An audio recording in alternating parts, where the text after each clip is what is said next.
m'appelle Xavier Martin, moi je suis formateur en management et pratique organisationnelle, je suis facilitateur aussi d'ateliers, de séminaires et aussi médiateur.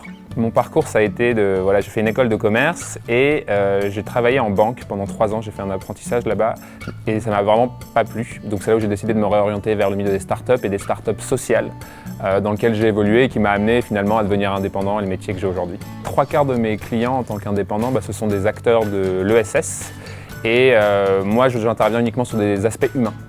Donc en fait sur l'autonomisation, l'engagement, la collaboration et que du coup quand moi j'interviens, j'aide ces organisations à être plus efficaces, plus autonomes, à avoir plus d'impact. Donc c'est là que moi je trouve des enjeux de développement durable.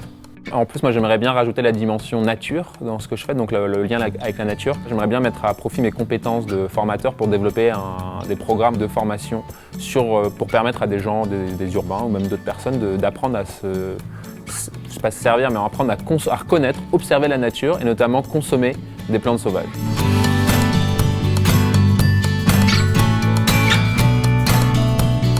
Les nouveaux modes d'organisation qui émergent là depuis 10-20 ans, c'est vraiment ce qu'on appelle dans la presse les entreprises libérées, etc. Enfin, ça veut tout et rien dire. En tout cas, les piliers de ces organisations, ils sont au nombre de 3. C'est l'autonomisation des salariés, le fait que les gens puissent s'auto-gérer en quelque sorte, donc ils aient beaucoup de liberté pour prendre leurs décisions. Deuxièmement, c'est qu'ils puissent être eux-mêmes au travail, puisque les gens sont à la recherche d'authenticité. Ils n'ont pas envie d'être quelqu'un d'autre au travail, de mentir sur ce qu'ils ont, leur aspiration, et c'est ce qui contribue à la crise climatique. Et troisièmement, la dernière chose, c'est qu'en fait les gens puissent contribuer et donner leur avis sur la raison d'être et la direction de l'organisation. Donc ça c'est super important, c'est que la raison d'être d'une organisation, d'une entreprise, elle dépend des membres qui la composent. Les gens vont avoir de plus en plus besoin d'apprendre à travailler ensemble, d'apprendre à se dire les choses, à s'écouter, à surmonter les tensions et les conflits. Ce que j'apporte en fait, c'est vraiment des outils du vivre ensemble et du collectif.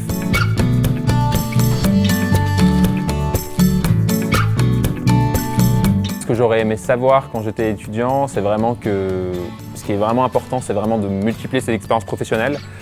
Donc vraiment, j'encourage tout le monde à faire des stages, des alternances. Moi, ça m'a beaucoup aidé, j'ai appris énormément de choses. C'est là où j'ai le plus appris concrètement.